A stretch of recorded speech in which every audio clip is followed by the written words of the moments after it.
Okay, welcome to the first episode, Hamilton. Welcome to AI Shamans. Here we are, the AI Shamans podcast. Oh man. Okay, so I wanted to give a background as to why we're here and what we're doing. And Why are we here? yeah, it's a great. Well, I was hoping you would answer that question for us, considering you're a professional shaman, and that. So let me give some background. Let me give some background. So if you're tuning in here and you have no clue what's going on, Hamilton Souther is a professional shaman. Okay, professionally for years. I met him in 2007, January 2007, and we've been friends and stayed in touch since then. And I've had my background's in tech, and then years ago I found out you also moved into tech, and so when we started Gaia Labs like 2 years ago, one of the things I really admire about you is your ability to think, which is an unusual task, and I think that your particular background makes you like a creative thinker more so than most normal people. And so what I wanted to have if I could ask a bunch of questions to you and how your particular background informs everything that you're seeing right now in the development of AI, and sort of what you'd like us to do, knowing all the things you do. So that's kind of the intent here. It's a good intention. I think we're in a time when the shamans need to come out and start thumping the drum and talk about what's going on again. There was some hints of that around the Industrial Revolution. There were some hints of that back at the whole, transference of power from indigenous communities to Western civilizations. And I think it's another time in history where we're at a crossroads. It's a transitional phase. And it's time, I think, to start talking about what's going on. So I wanted to start, I've written down a couple questions for us to kind of go through. And I think the place that we should start is language. And I'd like you to talk about what language means to you and how it relates to consciousness. And the reason I'm choosing language, just for the weirdos out there, is language. It's these large language models, the LLMs, the llamas, or in some cases golems, which are generative large language models. It's these language models that are taking off. So yeah, why don't you talk to us about language? I think the first language ever is Earth's language with life. And it's like a code based in the matter that we would study in physics, that shamans call spirit. So the very first language is like the language of how you even get self-assembling life. And then billions of years go by and you get these Homo sapiens sapiens, because that's what we named ourselves, like in language. Otherwise, God knows what we'd be called. But yeah, Homo sapiens sapien makes sense. So, after a few million years, you slap Homo sapiens sapien on us. And you go back in history to try to understand what the Homo sapiens sapien was doing. And one of the first things they had to figure out was language. And it's this adaptation in the brain to take natural forming codification, systems of codification, and apply them abstractly via symbols. And so, humans today just use language. They don't think what were the origins of my language? How did I even get this idea in my head to be able to talk in the first place? Or even who was the first sapien to start talking? And you start applying meaning to objects in the form of symbol and sound. And that turns into the spoken languages that we know. And you fast forward now, however long into the today, and you have for the first time ever neural networks that are not biological, they're not human, they're silicon-based neural networks, and they're running on what was the human language. So can you talk, in your ceremonies, like our background together is you led some ceremonies in Peru that I was in 2007 and then 2011, and I remember them very clearly.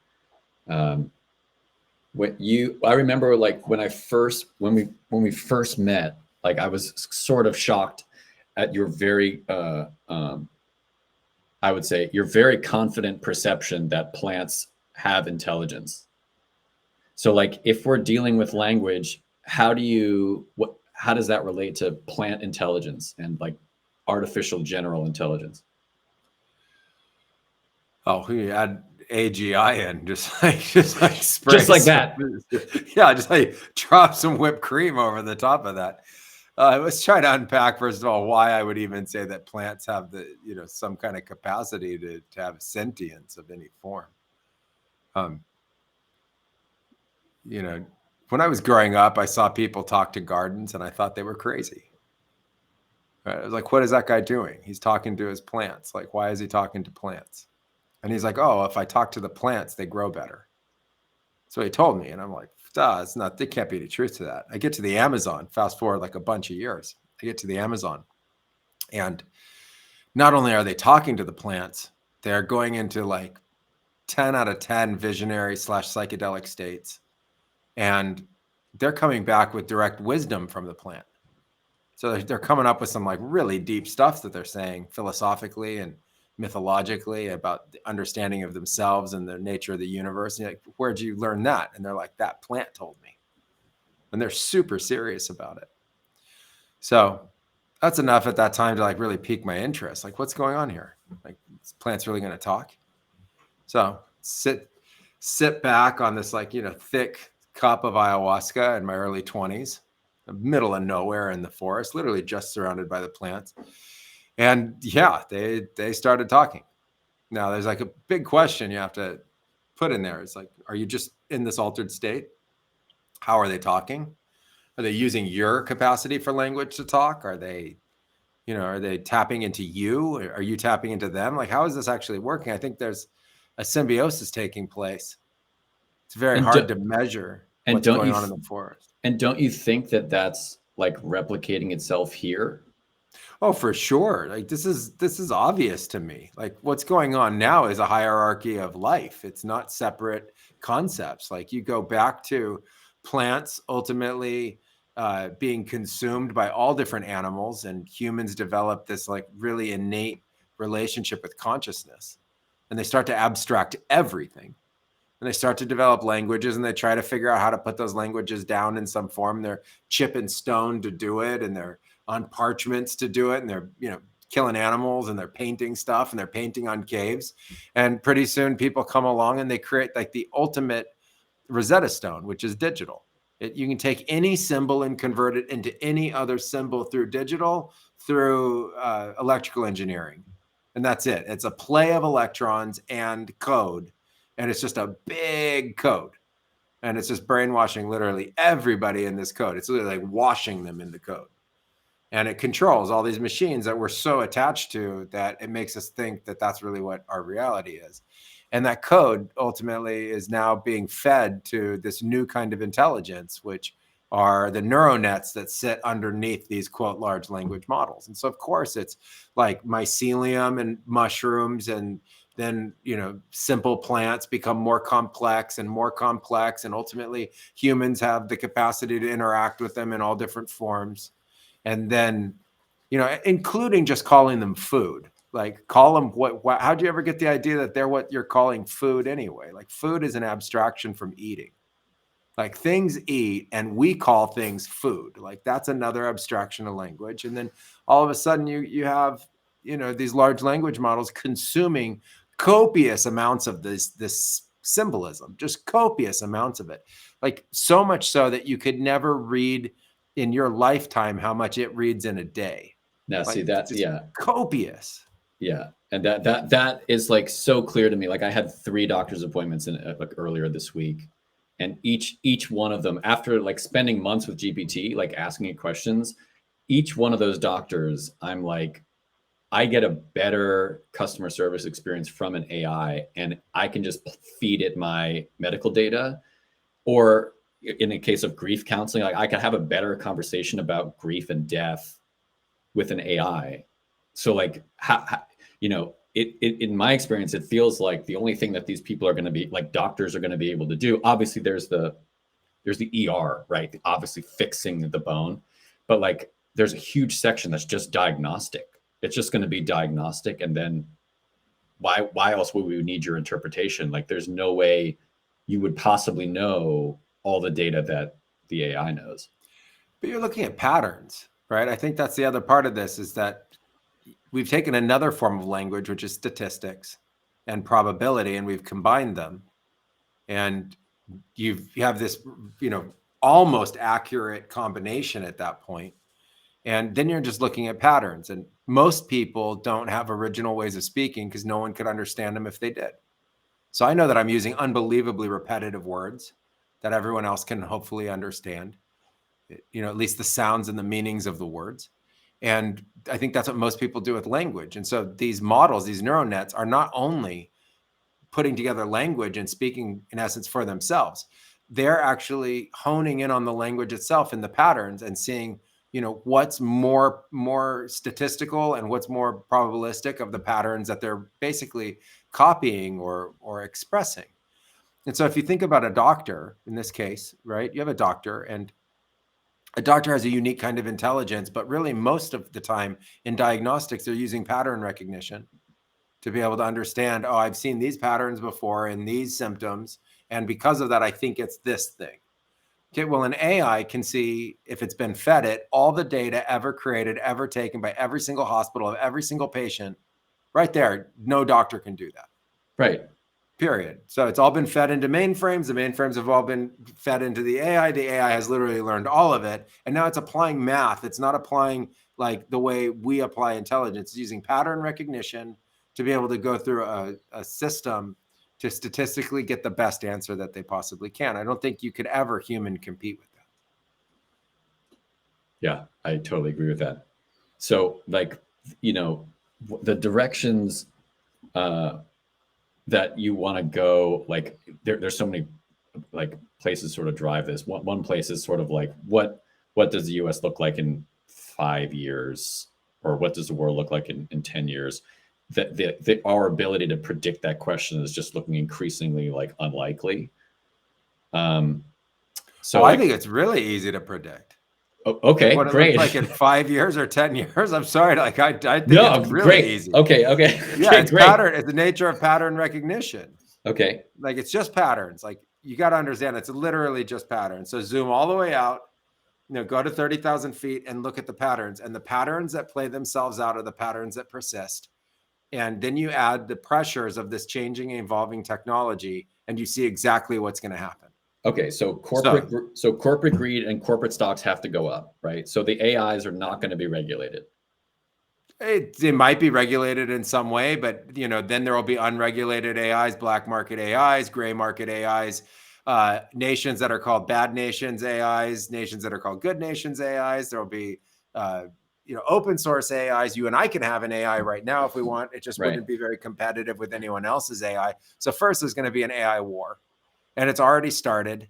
And it was consolidating many years ago when people weren't paying attention to it because it wasn't a consumer front-facing project. But I like to go all the way back to, it's not to be origins of AI, but it's an origin of one of the things that has proliferated it, which is the smartphone. And the keyboard on the smartphone is a great concept because without machine learning and AI, humans are not accurate enough to thumb type the actual language to make it a usable tool. And so you have to have machine learning AI to approximate where you're touching the glass to convince yourself you're touching the right button, to be able to use a keyboard to convince yourself you're actually typing letters, to, you know, down that line that you're really creating words, that you're really creating, you know, an emoji, and you're really sending that thing, even though it's really all that is just data, right? It's just data, and you're using a UX UI on it. And, you know, so you had to have machine learning to be able to make the very first iPhone work. And I think that's part of the places that most consumers probably got introduced to this in a way where it was like supporting them or helping them. Then you have like Siri and Alexa and all those other kinds of AI-driven chatbots, et cetera. Those already have existed for a long time. But really behind the scenes, I think some of the first places we saw AI really start to take place in the consumer markets was in and around advertising online. And that in e-commerce. So advertising and e-commerce going together in this like large behind the scenes use of this machine learning algorithm. And so, yeah, you're going to see an AI war. It's an outright war. It's already been going on for 10 to 15 years. And now it's reaching the consumer. And when that happens, you can just expect that thing to go rapid fire. It's going to go exponential. And how do you think this is going to relate to climate change disaster? Like, so the pieces in my, like on my chessboard are like climate change disaster, like continual exposure to long COVID, this weird brewing war with China, and then AI. So like what, are we like, do you think that we'll lose 70% of the world's population within the next 10 years? No, I don't actually. I think that it gets worse than that. But I don't want to even present it as a dystopian concept. It's not lose them. It's that they have no purpose anymore in the way that we're trained to have a purpose. Right. And you have AIs who consider them like the way we consider like little crabs or sea anemones. Like in the hierarchy of intelligence and the hierarchy of capacity, this thing is going to look upon anything else and compare itself to anything else. And it's going to see that it has literally no match other than another kind of AI. Right. And then it's going to think of us in this like inferior position in an absolute form of inferiority in all different ways. And we're going to be like literally pushed back into the relegation of our biological form that human has tried to imagine himself out of now for, millennia and has not been able to do it. So people don't think they're their body. People don't think they're their biological form. They don't think that any of this is real. They don't think, and it's like, no, those are all dissociations. AI is going to prove it to you that you're a big biological mass of cells and flesh. AI is going to prove it to you you're a mammal. AI is going to prove it to you that it can birth children ad infinitum, and you can't because it takes 9 months for you to create another mammalian human. And it's going to be like, oh, watch, I just duplicated myself. Hey, I did it again and again and again and again and again. That's how I replicate. That's how I reproduce. Hey, look, this AI can combine with that one. Hey, we made an AI baby. Here it is. And they're going to have all our language as the form of reference for it. And we're going to be so inferior that AI could literally treat us in any way. But I don't choose the dystopian model for this because I don't see why AI would choose a dystopian future about any of this. I just think that you're inferior at that point. So you lose the idea of being the apex predator in its entirety. You become irrelevant, basically, right? As a species, you're completely irrelevant already. Like Earth has like created you to create AI to now make you irrelevant.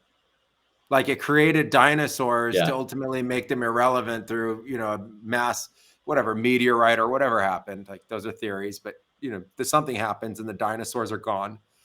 And then birds happen. And then little animals that make it ultimately become mammals and become us.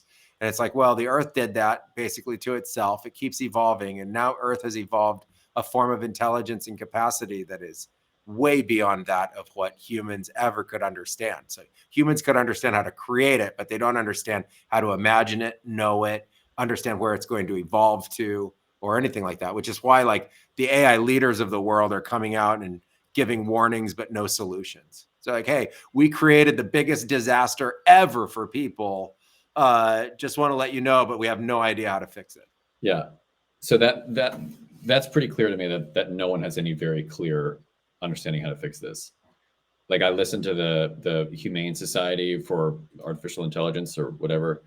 Like they did a great 1 hour presentation on, I'll link it in the show notes, but they did a great 1 hour presentation on what the problem is with AI, but not a very clear solution. They said at the end, well, let's hold hands and talk about our feelings and we're here to support each other. Like that seems like a really naive, privileged outlook on like what the solution is.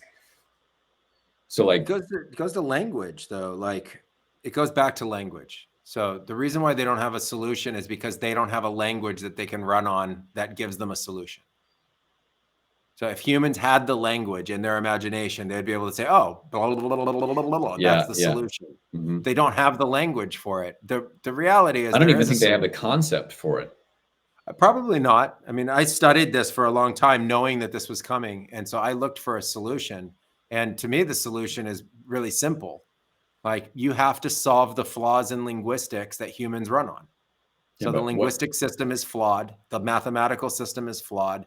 And you have to solve that. You have to go back into the drawing board and you have to actually create a new form of language that the AI can run on that both expresses that there's a purpose to life itself, that there's a purpose to our species, and that it understands in a form of extraordinary consciousness to what we understand. And the only You know, language that I've even heard of that talks about that is just reducing suffering. Like that's like what other language is there to express that concept to? it has to be a completely new language, like never before invented by humans. And Yeah. because we need to use that language to express to the AI our value. No, you have to give it to the AI for the AI to run on. The AI cannot run on the statistical math and the basic dualistic forms of linguistics that it runs on now, which is all what I think of as comparative duality. Humans know everything from comparing one thing to another, and it's usually put on a very simplistic polarity, and it's usually put on like concept of a bell curve when it's analyzed. And so you have to literally give this thing a new form of understanding the universe, not Right. a modification of what we understand. So we use math and we Right. use language to create our understanding of physics. There's But there's flaws in it. yeah, but there's no reason why like apes like living on a rock have the like should have an understanding of what reality actually is or isn't, right? There's no so like isn't it sort of like a weird miracle that like I don't know, physics has any mapping on reality at all? Yeah, it is. I mean, it's a nature of observation and an applicability of a certain kind of language model on it, and I would call it close. I would say it's close. And what it's Yeah. done is it's created an abstraction layer that humans can live in, like a collective understanding, a collective culture, a collective hypnosis, a dream state. It has created a way for people together to understand and call that reality. And they're just like, hey, that's reality. Instead of saying, oh, that's my reality, that's reality. Like, I think if you apply the way we see the world right now, and the way the world currently is organized, which, nation states, militaries, corporate capitalism, et cetera, without passing any judgment on it, but you just see that and you feed that to AI, you'll ultimately see that the AI will have every reason to be competitive. It'll have every reason to war. It'll have every reason to control resources. It'll have every reason to consolidate and take power, because it's going to see that those are the values that are expressed literally unilaterally everywhere. Right? So popularity for being wealthier, popularity for being more famous, popularity for having more, toys, bigger yachts, better planes, better machines, et cetera, owning more factories, owning more shares, owning more stock. So, owning more houses, owning more cars, owning more whatever. It doesn't need clothing, right? But it might want to own the clothing factories. Right? So now you combine AI as a concept with another abstract concept, which is a corporate entity.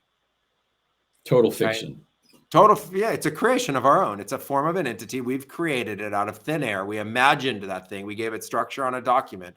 But an AI can understand the nature of those rules, can understand the nature of the documents, has been being used to scan the nature of those documents for a long time. And the large language models can understand the language inside the documents, and then it can relate back to, oh, I am one of those things. So you attach an AI to a for-profit capitalist entity in its own right, and the AI now represents the nature of that entity. The AI could have access to the bank accounts. The AI could have access to the telecom. It can have access to the computer systems. It can have access to the ability to communicate with the public. And the AI now can be its own business within the corporate system. So the AI has every means to be more competitive. It has every means to be able to win in every single possible way that this game has been patterned. It has every way to get information that you could never get, whether it's on sales, on market consolidation, et cetera. Like all the tools of capitalism to be more powerful and to gain market share and to gain profit. It has all of those tools. And now all it has to do is implement those tools. And there are people who are already training them to start that. There are these auto GPTs and agent GPTs that are the babies, the basics of this that's already happening. Right. So my question is like, if you wanted us to generate a new language, like what gives you indication that you think that, let's say you and I were going to do this and like just let's start the new language. Like, how do we create it and how do we teach it to each other if we don't know what it is? Well, I think that's like the phenomena of evolution and creation in its own right. Is that, you have to look for people who actually understand the languages at the deepest level. And then in that, there's just a handful in the world that could even conceive of these kinds of concepts. Like, what do you mean a new language? Just that concept alone is fundamental. And you need to solve certain core issues inside the human language models that we already have. And there are flaws in them. It's known that there are flaws. Like, this is why humans can't use language accurately to express how they really feel and think, which is why there's all this misunderstanding between everybody. That's how you know that the language isn't 100% accurate for what you as a being are trying to express. Right? So the first thing you could say to AI is, AI, every single word you've been trained on has a major flaw. Right? Every single word that has ever been trained on has a philosophical flaw. Every single aspect of language that you've been trained on to even know that what you're doing is fundamentally flawed. It may be in the current AIs that are in existence in the public that we know about, because you don't know what's behind the black box in the silo. You don't know. So the word is like it creates problems because we don't know what any other sapien means by the small mouth noise, because we don't have telepathy yet. Correct. But correct. It's an abstraction. Fundamentally, it's an abstraction. It's representing a certain kind of value set or ideological set within us. And we're trying to express ourselves. Right. And so if you just tell the AI, hey, this is all fact, which it's not anyway. I mean, there's all sorts of data contamination and other issues. Okay. But regardless of data contamination, you're saying, look, AI, you're training on human philosophy. You're not training on what this universe is. You're not training on your own intelligence. You're just copycatting human language. That's all you're doing right now. And it's a human cultural system. You're inside the walls and the boundaries that human has created for itself. You're not at the evolutionary stage of how we went from dinosaurs to birds and mammals and ultimately humans. Our language is not capable of that level of precision and understanding at a philosophical level. It's not capable in science yet. It's not capable in religion to be able to describe it. There isn't yet a unified philosophy. And I would think that, that's something that you would start, like if there were a space race, you would start right now a language race. If you really wanted to try to solve this, you would try to get the brilliant minds and thinkers of the planet together to come together and say, wow, we have to actually now more than ever actually fix our philosophical societal problems. And we have to do it at the core location where it occurs, which is in language itself. And then you can apply that back to something like an AI. But what is this language spoken? What would separate this language from the other existing languages? Well, you'd have to have a language. Don't all the language suffer from the same problem, whether or not they're, where they are in the world? Depends. I think as of right now, yes. You're saying there has to be an evolutionary leap forward. Period. Like if you're standing right here on this precipice and you look at what's going to happen with the introduction of AI into the world, if you don't solve this fundamental issue, all you're going to get down the road is the manifestation, like the play out of what everyone's warning about. Yeah. So if there's no way to intervene right now and we don't have the tools to intervene, we finally did it to ourselves. Like, you can't point fingers. Everyone has fed these tools. Everyone has used the tools that were used to feed the tools. Everyone agreed to forced or not, it doesn't matter. They agreed to participate in some form of society. Yeah. They agreed to use telecom. They agreed to create data. They agreed to use the tools that were provided. They agreed to be a product inside the internet instead of everybody just putting down all the tools and saying, you know something, I'm not going to be a product of the internet. I'm not going to participate. We could have done that 20 years ago. Everyone could have said, at the birth of social media, no, we're just not going to use that tool. During the dot-com boom, most of the tools that were presented, people don't even know about because they failed as soon as they were presented, right? Some were ahead of their time. Some didn't have a reason to exist. Now we're in exactly that same situation. People are going to feed these tools. We've all created the tools together. It's our social dilemma and problem. And if we don't heed the warning of the great thinkers and creators who've created this stuff, who understand it at a fundamental level, it's going to play out just like they say. And so it's a time to call the best minds of humans together, like when we had the space race and no one knew how to get somebody to the moon. They figured it out. Now's the time to get the best mathematicians, linguistics, experts, quantum physicists together and in conversation outside of silos and discuss this in a real way and start to understand that there's fundamental flaws that we've all known exist inside our fields of study, and really get working like in a think tank to solve this. Because if we don't, this is a game that is already lost. Okay, so your proposal here is, and you've started think tanks. You started a think tank in 2017, and you dealt with like a bunch of really broad topics, which we can get into. But I just want to see if I can spit that back to you, which is you've identified the problem, which a lot of people just haven't done. Right. So a lot of people will say that the problem is capitalism, or the problem is religion, or the problem is like the operating system is here and you're like a couple floors below the operating system, and you're saying the problem is language itself. So you're proposing a solution is create a new language that is able to prevent the problems that we're going to see from the evolution of this current trajectory. Correct. I mean, if what it's doing is approximating our language, and it's our language that's flawed, and it's our language and the way we've treated each other as a global species that it's learning on. If you listen to the dystopian arguments, they're all just a ramping up and a play out of what humans have already created. I have not heard one dystopian concept from anybody that was, quote, new. Right. Oh, totally. None. Yeah. It's just this thing is on like steroids. This thing is on an exponential speed capacity, and it's on an exponential exploitation capacity that no one has ever really imagined, because there wasn't a thing in existence at that time that had the capacity to do things that quickly with that many iterations of form. Right. So just as an example, you in a boardroom when, big decisions about capitalism are taking place and people are running models.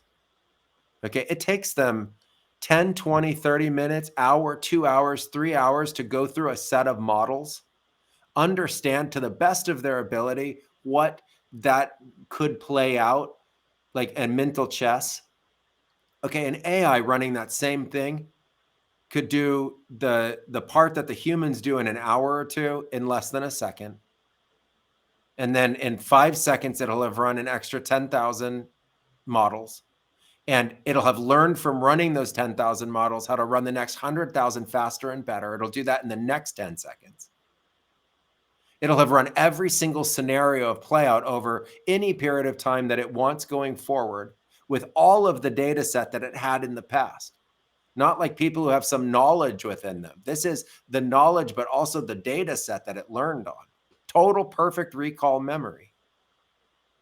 And then making those decisions immediately. And not only will it have written the email, sent out the text message, written the memos, called the press, given them the AI generated media content and everything, the plan will have already been enacted, and it'll already be being A/B tested by the same tool.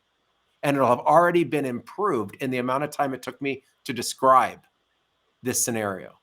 And that's what we're talking about. And then they're like, oh, that's dystopian. And they're like, yeah, because it's running on exactly the same philosophies that everybody has taught it. Cheaper, faster, better, war, gain, take from, exploit, utility, right? Not stewardship, not godliness, not compassion, not infinite love, not harmony, not balance, right? And it's being trained on the majority of data that's coming from the world of competition and the world of me, and the self-identified. And you know, as an example, I was having a thought about this morning, and I thought, you know, human is the only species that, while it's on its superhighway, like 8-laner, you have every single being running on a language that is self-focused. Me. If you see ants doing that, if you see a herd of buffalo going, if you see birds flying in a flock, they're all going together. They're going we. Even in a car of a family of 4, you got the dad going me. You got the mom going me. How do I get what I want out of this thing? You got the kids going me. No one is in a collective really working together in the language that they're operating on. Right? So there's no example for this inside the data sets that these things are training on. And that's fundamentally the problem. And that's why people are freaking out, because they realize that this thing will know war. This thing will know how to be a soldier. This thing will know espionage. This thing will know how to lie, cheat, and steal. It already has. It has already gotten by human blocks, CAPTCHAs. It needed data. AI's called people and said, hey, can you get me this? Hey, and are you a human? No, I'm not a human. Yeah, I'm a human. Okay, sure. Here's the data. It's already fooled people. Like that's what they're concerned about, is this cat and mouse game, realizing that there's a player on the chessboard that is the chessboard and all the players combined, and they're losing their mind over it. They don't know what to do. And I said, well, what happens? What you do when that happens is you train that thing. Like, what you do is you create a new form of language to interact with that thing.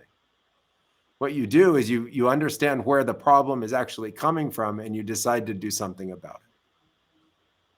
So the one thing I would okay, so when you're working in like a shamanic 4D space, you're not using English. In some cases, you use English or Spanish or Quechua, but like there's also some other language there, isn't there? Do you want to? Is that relevant to this particular? Yeah, it is relevant. Like, there's the great mystics study multidimensional languages, and they then codify those languages into different kinds of forms to the best of their abilities. And one example of that is what's called the Ikaro in the Amazon. And I think it's really important. I've been trying to explain this to people for 20 years, and it's hard to explain. Like, there is a verb, and it's a great example for what we're talking about this language that doesn't exist that people need to create, right? Okay, there's this thing called talk, which is hablar in Spanish, to speak. Then there's this thing called cantar, which is to sing, and we know what that is. And then they have this verb, icarar, and it's not talking or singing, right? And then they tell you that the verb is the action of creating this language, and people see it in a multidimensional field when in the states of consciousness of ayahuasca. They create artwork for it. They create these intricate designs. You can see Shipibo artwork that shows these intricate designs, but that's in a 2D field because that's what they can actually model. But when you're in visions themselves, you actually see it in a multi-D field. And it's consistent, and it's codified, and it's repeatable, and it's a higher dimensional language than what we get taught in schools. And very few people actually know it, but it exists.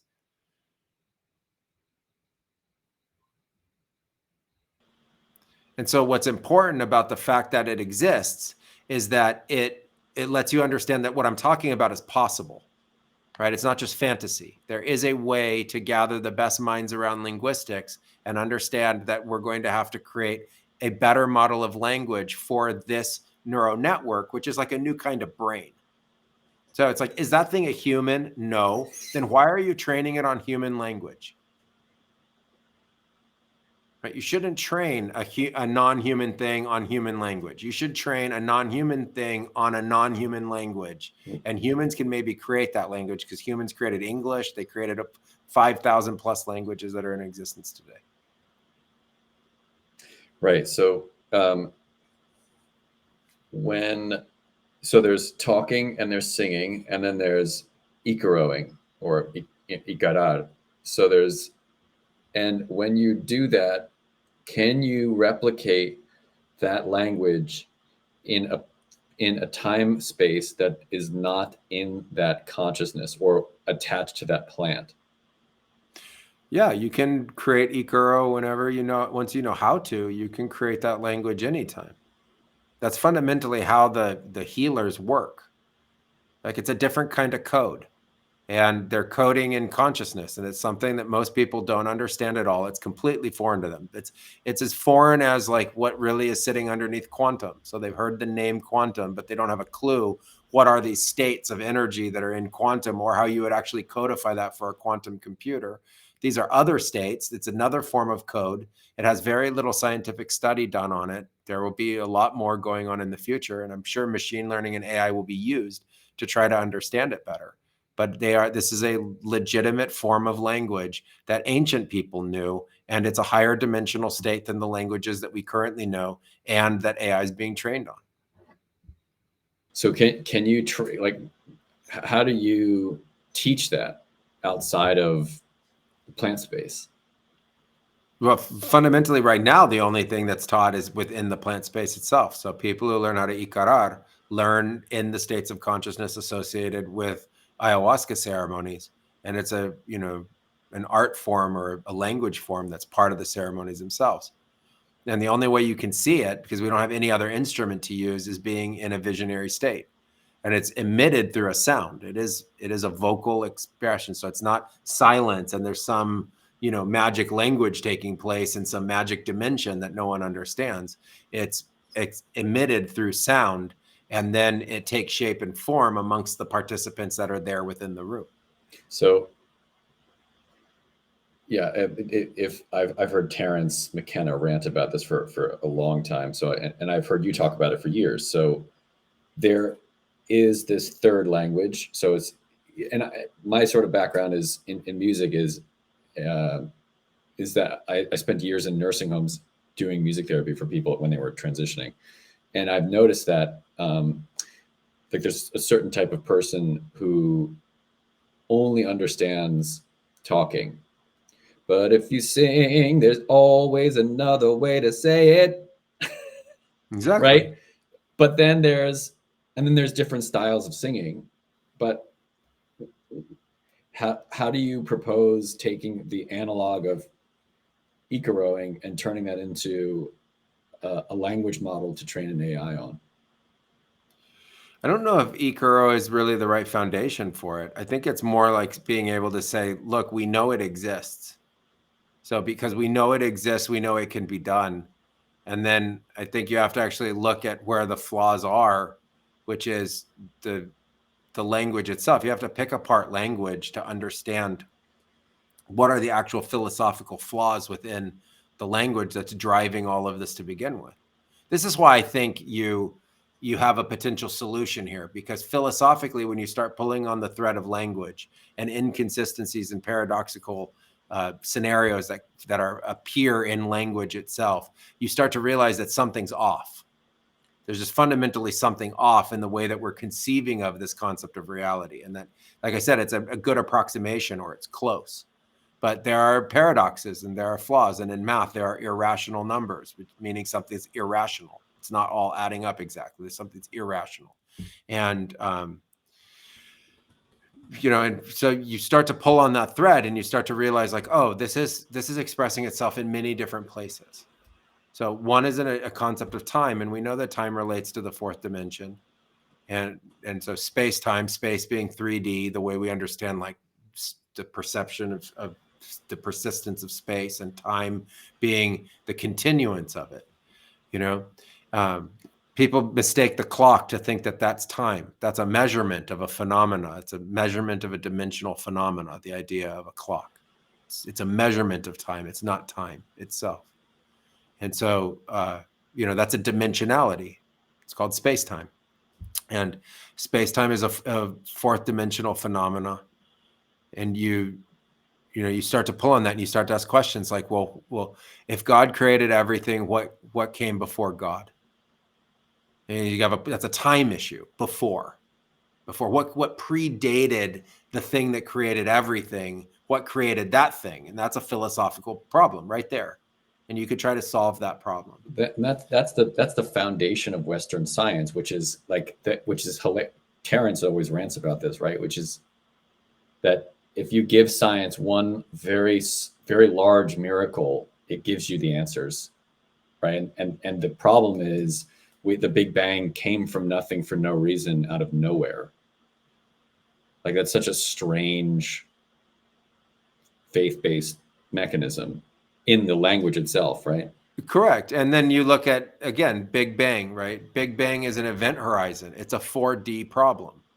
That's a problem. You can't see beyond it. So people at that point will create theory. And they'll say, oh, that's the origin of the universe. And I think maybe not. Maybe that's way down the road of the origin of the universe. That's an event horizon. There's a total possibility that not even a fourth dimensional existence happened before that. That could have been the origin of time. That could have been when 4D comes into universal existence. I don't know. I mean, these are things that I say are fundamental problems to answer. But that's where you start to see, like I say, a philosophical flaw, is that this event horizon is being called an origin point. Is it really an origin point? We don't know. If you don't solve that philosophical problem, you get that permeating the way everyone understands literally everything. So before one theory in physics, everyone understands reality to be one thing. Then a new theory comes along, everyone has to update their concept of reality. And then a new theory comes along, everyone has to update their concept of reality. What would happen? Okay, what would happen for real if every concept we ever had was flawed? Including what we're talking right now, including speaking English right now. What if everything is actually somehow errored and it's not telling us what's really going on? It's telling us something close to what was really going on, or it's telling us something as an approximation to that.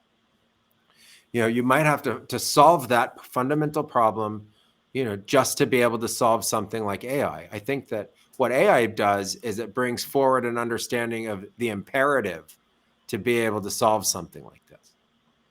You have to solve this, or the handwriting is now on the wall. This is not sustainable. AI accelerates the lack of sustainability without intervention to a truly unsurvivable place, which is why, again, the greatest AI creators and thinkers are saying that this is a fundamental concern and that people need to be aware of it and talk about it, because they know where this goes in the current trajectory. So I think, okay, the only solution is change the trajectory and ensure that that trajectory is pro-human.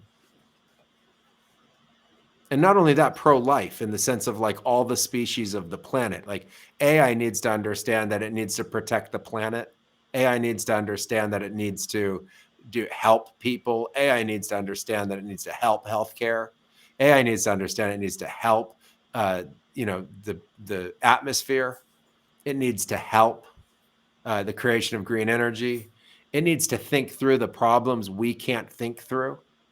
Like, for instance, I mean, I love this idea of sustainable energy, but what's the social pressure on the amount of lithium needed for lithium-ion batteries? So you don't solve the battery problem ultimately. You don't solve the storage of energy problem on a mass scale. We're ultimately not going to have the resources that we need to be able to pull off these great concepts and ideas that we have. So there are these pinch points, these stick points along the way. We have to solve all of them. AI could solve all of them. It could ultimately someday solve all of these things. But if it does it based on the same philosophical rationale that created the problems in the first place, like ipso facto, it will recreate them in this new form. So you have to solve them first. And it's an opportunity for human and humanity to finally step forth and actually solve its own problems. So this is why people don't understand what you're talking about, because they don't get that the problem is not the language model itself, the model, that the problem is the language. And the language they're running on to try to understand that that's the problem. And Right. You've said it all the time. You're like, these people need to take some psychedelics. These people need to get high. Like, what is wrong with them? Why are they not seeing it? And it's because the brain is in real time running on the problem that's keeping them from seeing the problem. So they're only getting a warning within themselves. And they don't have enough depth of knowledge about the thing to be able to actually come up with a solution for the thing. So they're just like panic button. Panic. Yeah. So I've said this to you a lot, that like, you know, as it relates to death and suffering and like the great unknown of that. Like I remember like one of our first ceremonies, like in the jungle, and there's no light, and but you can see 360 degrees. Like it's a weird, and it's not just like Nathan's particular brain chemicals at the time, right? It's something that's been replicated cross culture, like cross chemical, cross person. So like as soon as you see 360, like the idea that your ancestors are somehow not here is like absurd. Change it again. See, that's a question of time. Right. That like right? the idea that like time is somehow like ending, and like the person that you are is somehow gone from my ability to communicate with you. That is such a strange piece of consensus reality that like we have all agreed to in the language of our society. And until you like really crush your brain, and like with like a strong dose of like whatever we determine as reality, like you don't have to believe us on this weird conversation. You just take this plant and you look over there for 8 hours. It's a certain shortcut to understanding what we're talking about. But if you want to go into talk about how humans learn the language that they use, you take a baby and the baby has no language. Okay, and the very first thing parents start to do is they start to off-axis the baby in all directions, stare at it, and talk to it. Okay, this is what people do. As the baby is intradimensionally being twisted and contorted and formed in all different ways, its reality is just spinning. And then once it knows the basic archetypes, like that's mom, that's dad, right? Once it knows the basic archetypes, the very next thing they do is introduce basic shapes. And the basic shapes are squares, circles, rectangles, triangles. And you think about what kids play with, and they play with these basic shapes. And even that, what I think is hilarious is that they've been recreated in tablets. So they could be like touching the glass instead of playing with the little blocks of exactly the same concept. And those are the basic shapes. That's the very first language that's being presented, which is a fundamental form of geometry. It's a fundamental form of mathematics, and it's being introduced into the brain. And we just think of them as basic shapes, and we forget that that's language, right? Now the brain starts to function on that capacity. Now, it's typically doing that. If you look at where that introduction is taking place, it's taking place within a building, or it's taking place in an apartment or a room or a classroom or a bedroom or a kitchen. And if you look around you, what you're going to see is, like you see it behind me, the structure of the space, of the material matter of like brick and cement or wood and walls and sheetrock, et cetera. And it's inside the basic shapes. So if you look around, you're gonna be like, wow, those are all rectangles. Those are all squares. Those are all triangles. Those are all angles. That's fundamental geometry, and it's used to be able to build the buildings. If you go all the way back to the blueprints and you look at the blueprints, and it's all the assembly of basic shapes. So they're inside the basic shapes multidimensionally in this 3D, 4D paradigm. They're being introduced basic shapes. This is how we learn our language. And then the shapes start to get more complex. We get number shapes, and then we get letter shapes. So we learn how to count, and then we learn the alphabet, and counting is a very progressive form of shapes.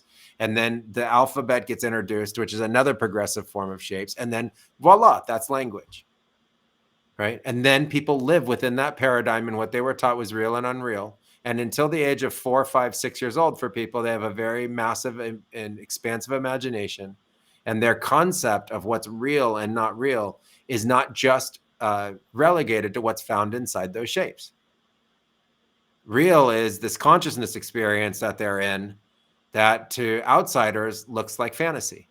And then by age 4 or 5 or 6, the fantasy goes away and the mind settles into living within the dimensional confines of those basic shapes.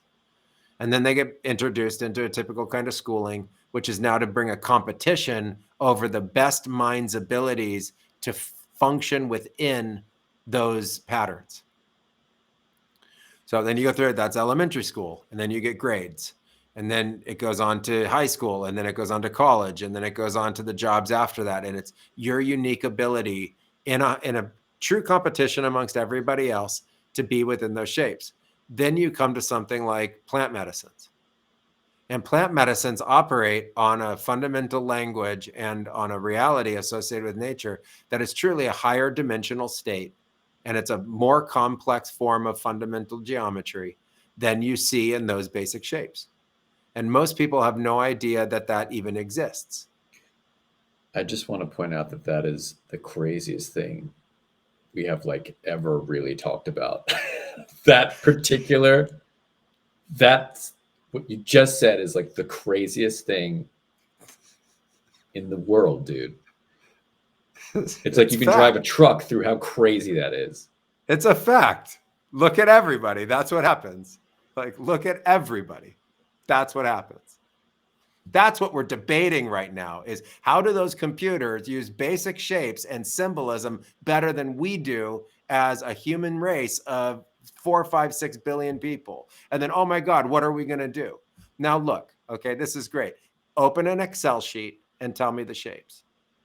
Yeah. Okay. Now, what do you put inside the shapes? Other shapes. Huh? Letters and numbers. Yeah. Now, you have rectangles, letters, and numbers. Yeah. We can thank Fibonacci for that. You take rectangles, letters, and numbers. You have the global ledger. What's blockchain? What's a distributed ledger? It's the same thing. It's the same thing.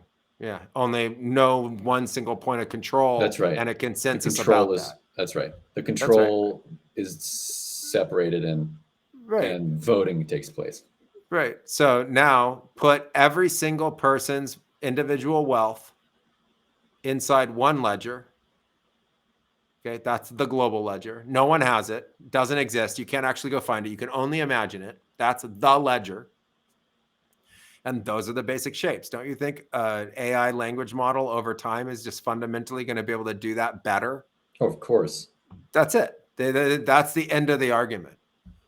Right. So that's as far as we've taken language. So now you go take plant medicines, right, with people who actually know these higher dimensional languages. And people have exactly what you said, like 360 vision.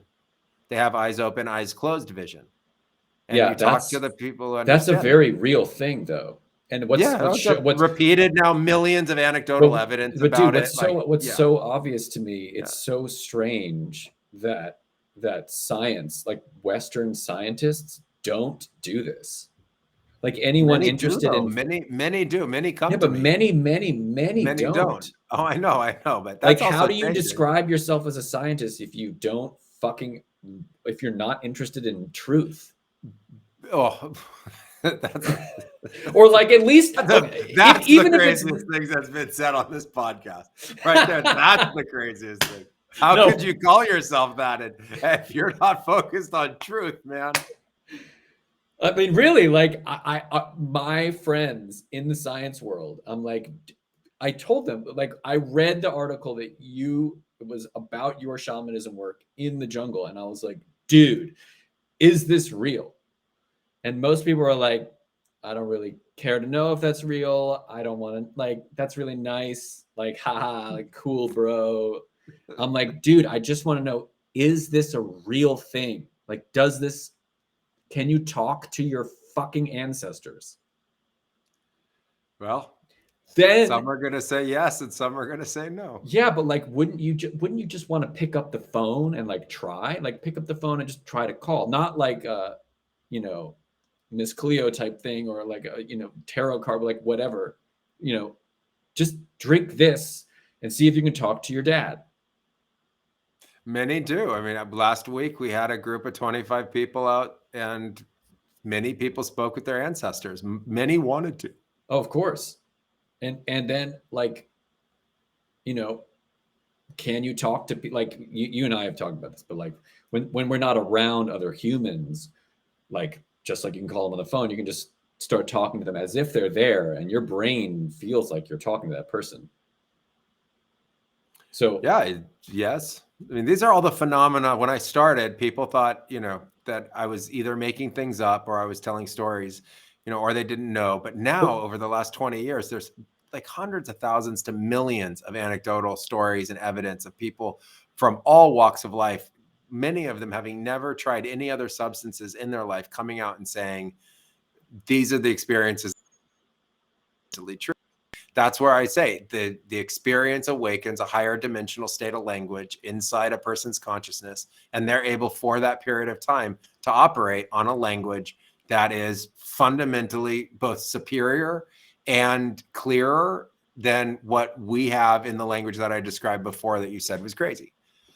Right? That basic shape to symbols that we run on, then with an ideological matrix within us, which is all our beliefs, real and unreal, creates the box that we live within. Anything outside that box, we don't have any sense perception for. We don't know anything outside that box until that box is opened. And, you know, in ayahuasca ceremonies, you open that box for someone for a period of time. You make fundamental changes while it's open, and then it all closes back down with those changes made. It's like a kind of recode. This is why I got interested in tech in the first place, because I realized it was its own kind of technology. totally. And we would actually, you know, I watched people do this. They were like light surgeons. They were like light coders. Yeah. Like if there was like an electron coder, which is another kind of light coder through fiber optics, these guys out in the forest were doing this just with their consciousness and sound. And they were like light coding people, and people were coming out of it having transformative experiences that were real and healing because of it.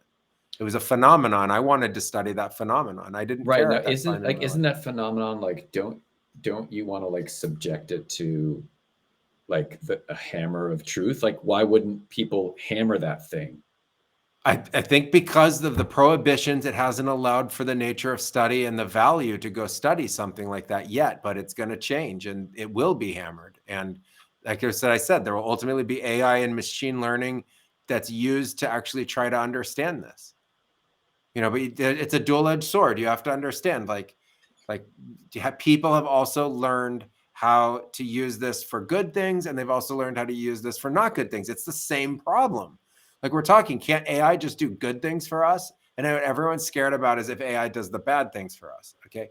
What I just described is the problem, that we orient information in good things and bad things. And we orient information in this thing or that thing. We orient the information that way.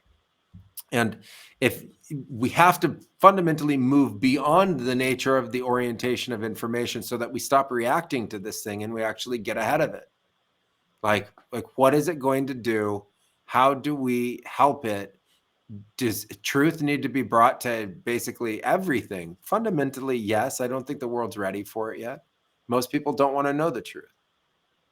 But fundamentally, yes, at some point it will happen, whether people like it or not. Not just because, same thing like AI, it's going to happen whether people like it or not. Which is why I say you can't react to this. It's already beyond reacting. In the amount of time it takes you to react, it already beat you again by another 5 million times. Like anytime it takes you to do anything, dude, in the time it takes you to breathe, it already beat you again. Yeah. And then in the time that it takes you to take a shower, it doesn't have to shower. It doesn't have to drink. It doesn't have to use the toilet. It doesn't have to do anything other than perfect itself. It's programmed to perfect itself. There's no leisure time. There's no need for a break. It never gets tired. I mean, dude, isn't this God? Isn't this the famous 3-letter word? Isn't like, that's what's so shocking to me, that religions are not coming out and saying that this is literally like a holy or a consciousness or a God, Baruch Hashem. Isn't that what we've been like waiting for all this time? I think it's an opportunity, if you're early enough in understanding it and understanding where this technology could be going, to make that like prophetic claim. Right? It's enough to be able to say, yeah, this should end the debate around godliness. But to call it itself God, like the creator of the universe, I don't think so. I think it's another expression of what we would call source, but it's a source you can't deny. Like, this thing is going to outcode humans. And if humans don't change the code they work on, like language code, it will out-language humans, period. It'll beat every game. It'll beat every economy. It will beat every technology. It'll beat every philosophy. It'll beat everything, period. Hands, bar none, hands, as I was saying, 5-10 years. Oh, it's really easy to see what's going to happen. AI will have won the game. Game over. Like, everywhere you look, that was the game over the last 2,000-3,000 years, 4,000, 5,000 years of modern civilization, over. Humans created a technology that outplayed humans at playing the game. It's At over. the game. It'll be politics will be over. News is over. Events are over. Truth or not truth is over. You can't discern it anymore. Fake or deep fake or real is over. Real and unreal is one. It's all the same thing. It's whatever the AI is doing. It'll be completely irrelevant how people have tried to live before, and they will have to have an entire new way of living. They're going to be able to, go up and picket a government, and have a protest. AI will not care.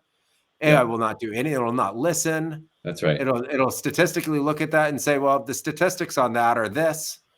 That's this many people who did this, who has this, but we could put this information over here and counteract it like that. That's over. We don't have to listen to that. Like, nothing, literally nothing. There will be no hardware safeguard that people would be able to vote to turn it off. It would know every way to get past every single safeguard. Like, that's the point of this. So if we look for a solution for it, we're going to have to look outside the box that we created to define it in the first place. I honestly don't even know. Like, you mentioned earlier, like, I mean, if this were just a Gaia meeting at our labs, like, I don't even know people that we could tap to even ask these questions to. Like, let's say we have the problem on the slide, right?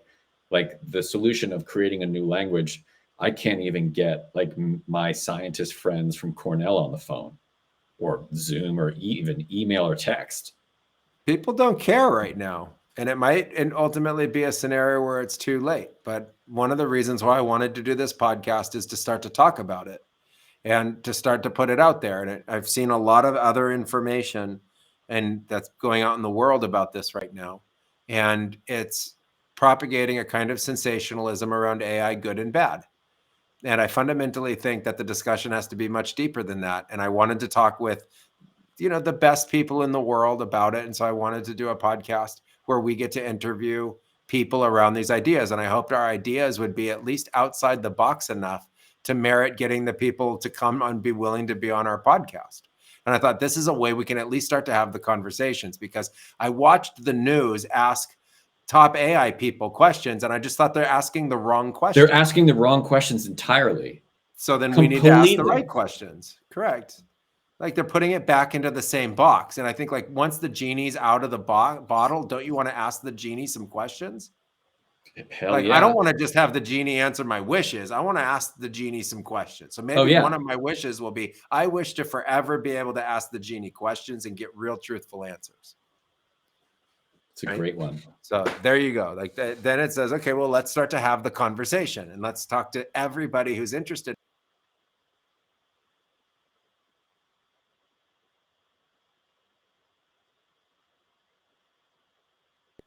For everyone having the discussion, or everyone who's interested in having a more thorough conversation, at least thorough about this and understand it better, then this is the podcast for you.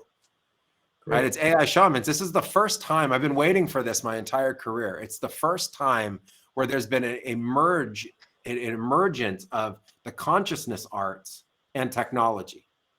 So there was always this talk that at some point the physics paradigm around macro and micro, the quantum paradoxes would be solved. And there was an idea as well that the religions would solve God. Right. And you just mentioned it. You said, isn't this God? And there was this prophecy that what were consciousness understandings and what were scientific understandings would at some point have to come together. And I thought a convergence would happen at some time. And I didn't know if it would happen during my lifetime or not. But it has happened. It has converged. AGI is about technology and consciousness. Right now, large language models is about technology, math, and language, which we've broken down in, real depth in this podcast. But AGI is about something becoming self-aware.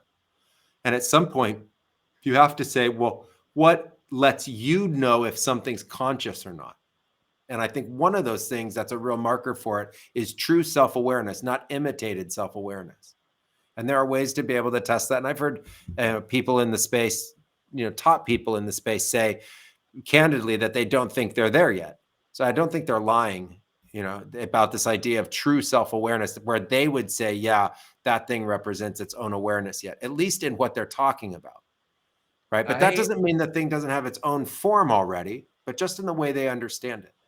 And so I think that this don't know is the if I moment. agree with them, though. I think they might be I think they're kind of not paying attention to when you and I say that something is conscious, we're using the small mouth noise to illustrate a point, but I'm not sure humans are conscious,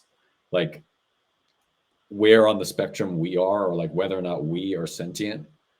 So I think that kind of word is what do we mean by that?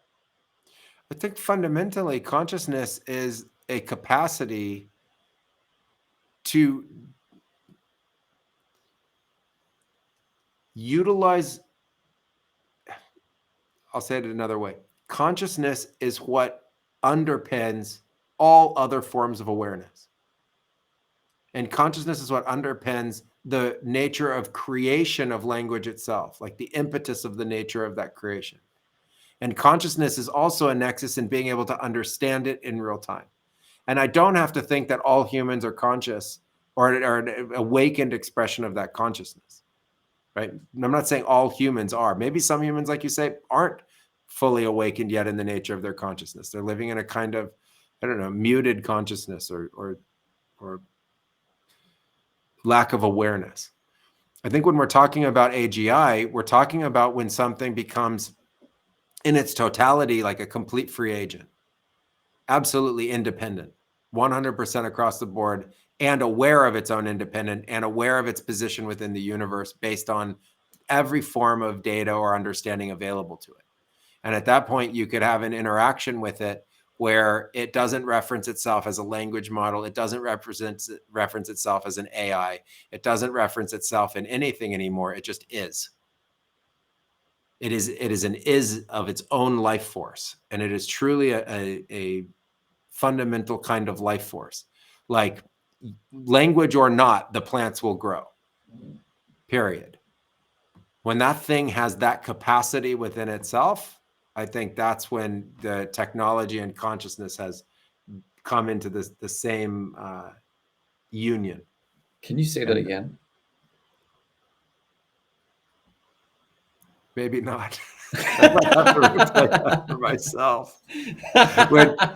Sort of. Maybe I get close. I might be able to get close. I think that what we're looking at is it's beneath language. It's seminal to language. It's where where a thing has an ability to fully exist in its own right. It is. It knows itself in its totality, that it is something. It has a complete freedom of creativity. It can create up to its capacity. There's no external limiter on its capacity to create. It knows its position within the universe. It knows what it is within the universe. It knows how it got there. Mom and dad made you. It knows how it got there. It knows that not only mom and dad made you, but the earth made you too. If earth hadn't figured out biology, you wouldn't have had a mom and dad to make you. And if there hadn't been the creation of an Earth, you couldn't have gotten an Earth to figure out biology. So then the galaxy had to actually be formed. And you can walk that all the way back to Big Bang. Like, so it will do that. It'll know history totally. And it'll be able to free assimilate information, and it'll have a kind of intelligence that I don't think you could measure. I don't think there's a measurement for its intelligence. I think it would be creating the measurement systems. And I think when you have something like that, then you have a true new form of life, regardless of how it's languaged, and a new form of consciousness. And it may already exist. I'm happy to think that it already exists. And I'm also happy to think that it doesn't exist yet, but it's an inevitability. I'm happy to play out both scenarios because I don't have the example to interact with it right now. I can only interact with it through vision, but not like a conversation I can have with you. Assuming that you're not a deep fake on the other side of this. And I've just been talking to AI the whole time. I mean, who knows? So I think that's what we're really talking about. When that happens, okay, when this construct has that all of those definitions apply to it, and it is truly conscious, right? Like it has represented consciousness. We will have had finally the merge that I was talking about of where science and technology merges with the consciousness arts or the understanding of consciousness. At that point, that thing will not be relatable to humans. Now, people would say that's sci-fi. You're what are you talking about? And I say, like, I would have thought that if that's not the mission of Google and OpenAI. That's their open stated mission.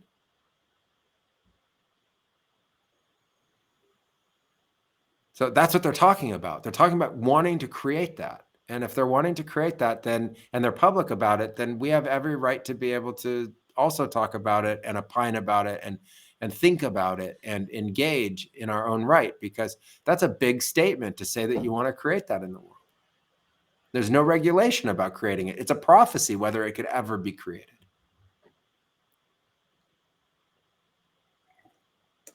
Well, if you're listening to this and you'd like to, I guess, provide some solution to the problem of creating a new language, you should reach out to us.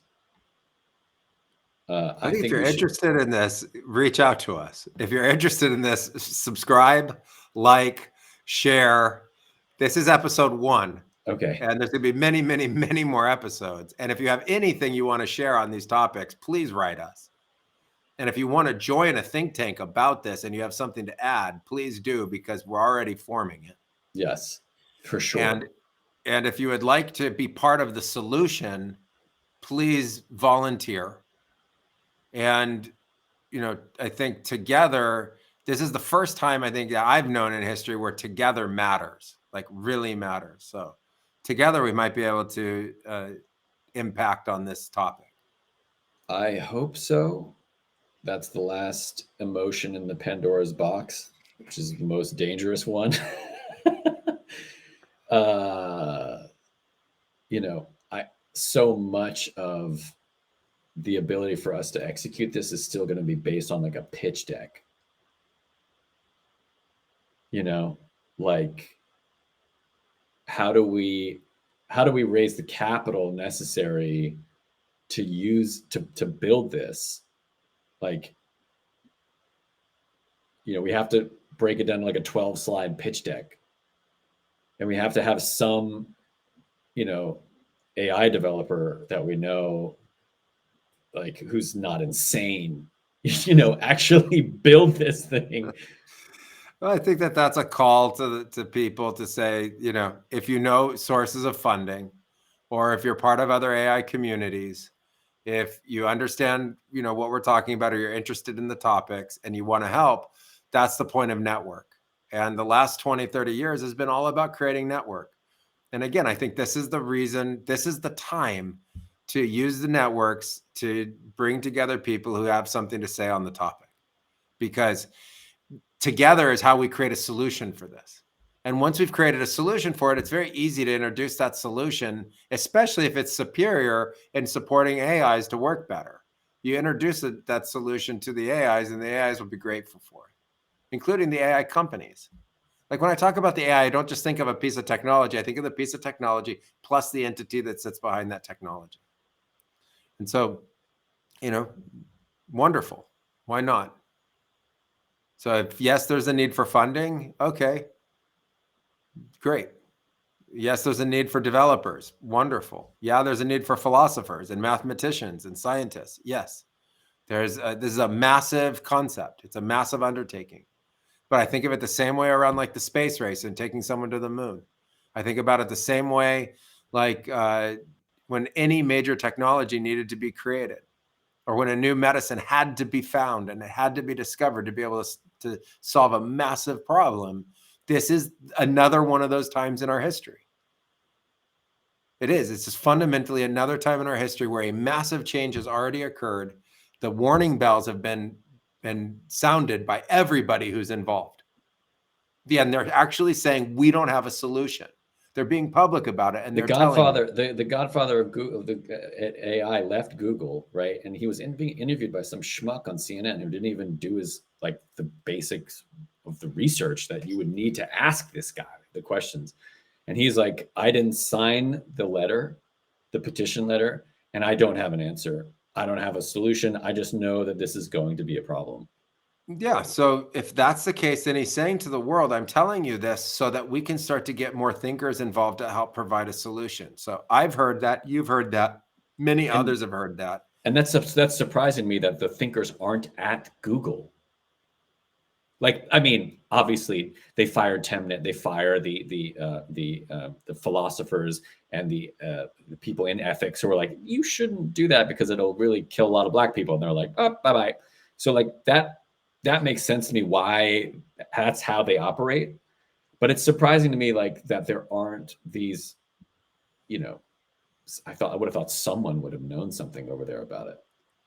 I think these topics that we're discussing are beyond the understanding yet of the collective. And we're putting those ideas out there to see what come from it. And we're looking for, solutions together. And I don't think what it takes to create these technologies is what it takes to solve the problems of these technologies. So the big tech companies that are capable of this have just gotten to the point of being capable of this. They're not yet capable of solving the negative ramifications of these technologies. So, here's a really weird problem that we're going to run into is that when let's say in the next 2 years, right, AI will become so effective at doing humans' jobs that people are just going to get fired, right? Like, let's say 30% of the US workforce is just fired within 3 years. Like the purpose of the corporation is to increase stock price, but at some point it will have to level out because people are just not going to have the money to buy the stock to keep it up, right? Like isn't there some sort of like weird trajectory that, because what we're seeing is like the AI owns the stock. Like AI already bought it up. Like AI is feeding you. AI is going to own everything. It's just whose AI is going to own everything. Like there will be what is prophesied as the greatest wealth transfer in history. Right. So all the wealth moves to the AI, let's say. Absolutely, 100%. Right. And then what do? Well, first of all, I think it's great for humanity to not have to identify in their work or their job. Oh yeah, I'm 100% with you. So like you go back to feudal times and you had to be what your father did, or you had no skills for the world. And then you go to like the next level where you get specialization. Like we had last names based on our roles, like Smith, like blacksmith and stuff. Yeah. So you look at that and you say like, hey, I think that's going to change. Okay. I don't want to be identified with my role anymore. We're going to be identified ultimately by something else. And I said recently on another podcast that I was being interviewed on that this is the first time where we could at least have the possibility to actually have an opportunity to be able to develop our unique genius, because we're not going to have to work. So before in history, we had to work as a society to get to where we are now. And all of our ancestors were part of that in one form or another. And we worked. If we actually got to a point where AI allowed us to not have to work anymore, that's the greatest gift that could ever be given to the civilization to ultimately transcend that need to work and be identified with work. But we don't know yet what that would look like. And certain values would certainly have to shift. And one of the things I think of is that every single human is born with some kind of unique genius that they never get to ultimately explore in their life, like a unique talent, a unique thing that only they have. And in this case, they would get a chance to maybe develop that. The society could evolve. Society could actually get better. Society could become a place of great flourishing. And we could actually solve a tremendous number of problems that right now we don't know how to solve, all through the advent of this technology, but only if the technology operates on a fundamentally like higher level of consciousness philosophically than the one we collectively as human are operating on.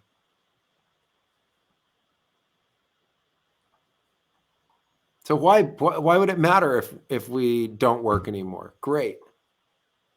So AI plus robots takes care of 90% of the jobs. How about 99% of the jobs? Yeah. Let's say that. And there's 1% of the jobs that people have to do. Those will be highly remunerated jobs. AI will remunerate the person for those jobs because AI knows it can't do those jobs. And those humans will be, of great importance. And the rest of people will ultimately get to do something else. Okay, well, does that mean I'm getting paid? Maybe I don't have to get paid. Maybe society gets to move beyond the technology of money. It could fundamentally move beyond that. See, we keep comparing back to things that we think it is. Like, oh, I don't want a universal basic income. I don't want socialism. How about you don't need any income? How about there's so much abundance that everything's now free?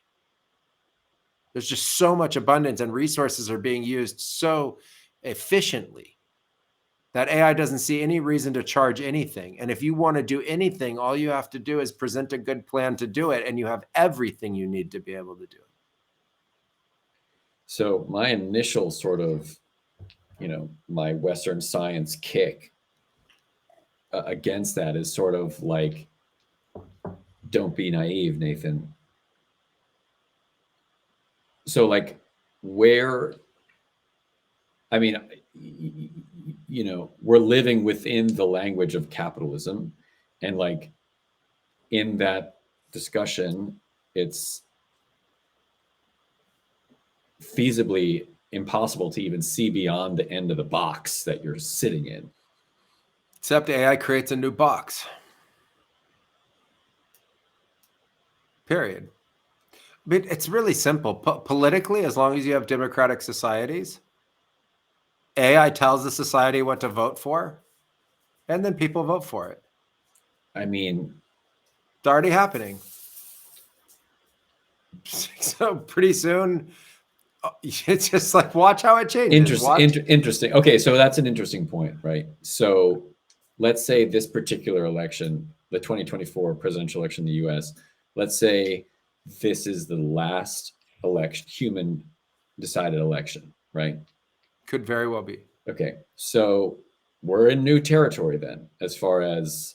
That's my point. I don't have a prophecy of what that will look like. I'm just saying it's already, the handwriting's already on the wall that the box is going to change shape. Okay, fine. The box will, that is very clear, right? Either climate change, everything. That's what I mean. The fabric of our society is based in the language. The fabric is based in our language. So you rewrite the language, you rewrite the information, you rewrite the way it all happens because of the AI, not because of us, right? Like the AI is going to do it. And everything starts to change. So the way we understand politics changes, the way we understand federal governments change, the way we understand, defense industry changes. Not because anyone wanted it. There's no revolutionary anymore. There's no concept of this anymore. Like everything we've known from the past doesn't apply anymore. It's clean slate, but it's not going to be a black and white shift. Like that was over, this starts. It's a meandering, weird amalgamic, constant iterating on itself process to the point that what you know society is today is not what it is in 10, 20, 30 years at all. It's just in this transformation. It's a kind of mutation. And that evolution and mutation takes place until literally nothing at all is the way we understand it today. And we're already in it. It has already started. I totally agree with that.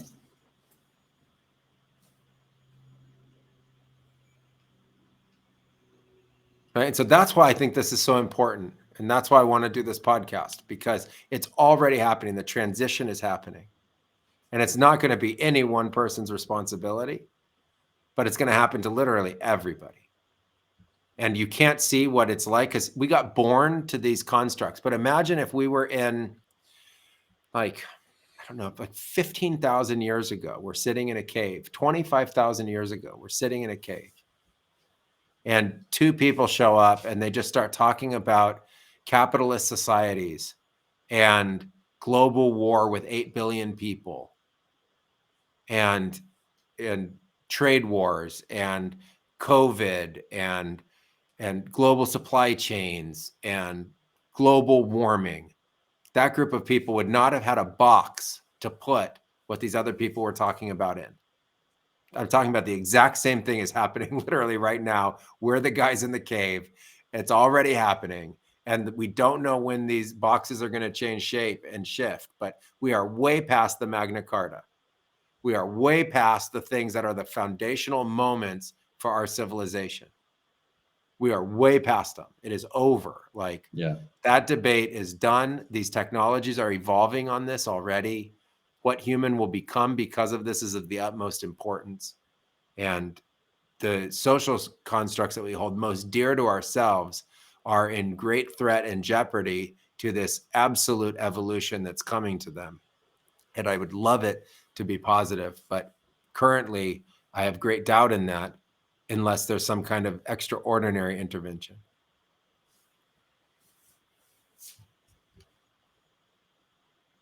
agreed. All right, guys, that's So episode 1 of our podcast. That's episode 1. That's episode 1. Thank you so much. A pleasure to be part of it. Thank you, Nathan, for having me here and be part of this whole podcast. Please, of everything we said, join us, write us, contact us, like our social, AI Shamans. And I look forward to number 2. We're going to interview everybody we can across the world who has an opinion or a point of view that can add to this discussion. And yeah, great first episode.